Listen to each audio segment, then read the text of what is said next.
بسم اللہ الرحمن الرحیم۔ حضرت علی رضی اللہ اور غریب آدمی۔ ایک دن حضرت علی رضی اللہ مسجد میں بیٹھے تھے کہ ایک غریب آدمی آیا۔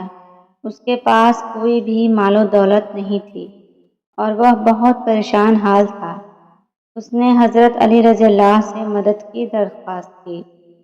حضرت علی رضی اللہ نے فرمایا، کیا تمہیں اللہ پر بھروسہ ہے؟ غریب آدمی نے جواب دیا، ہاں مجھے اللہ پر بھروسہ ہے۔ حضرت علی رضی اللہ نے پھر فرمایا، اگر تمہیں اللہ پر بھروسہ ہے تو پریشان ہونے کی ضرورت نہیں۔ اللہ ہر چیز کا مالک ہے اور وہی بہترین انتظام کرنے والا ہے۔ حضرت علی رضی اللہ نے پھر اس غریب آدمی کو کچھ مال دیا اور اسے دعا دی کہ اللہ اس کی مشکلات کو آسان کرے۔ اس کے بعد حضرت علی رضی اللہ نے اللہ سے دعا کی کہ اس غریب آدمی کو رزق میں برکت عطا فرمائے۔ غریب آدمی نے حضرت علی رضی اللہ کا شکریہ ادا کیا اور اللہ کا شکر ادا کرتے ہوئے خوشی خوشی وہاں سے چلا گیا۔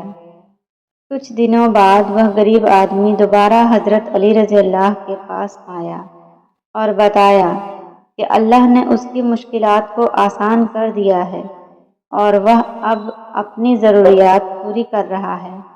یہ کہانی ہمیں یہ سکھاتی ہے کہ اللہ پر بھروسہ رکھنا چاہیے اور پریشانیوں میں بھی اس کے فضل و کرم پر یقین رکھنا چاہیے۔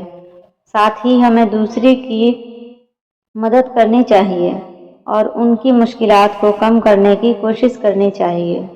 اس طرح کی کہانیاں نہ صرف ہماری دینی تعلیمات کو مضبوط کرتی ہیں بلکہ ہمیں اخلاقیات اور دوسروں کی مدد کرنے کا سبق بھی دیتی ہیں۔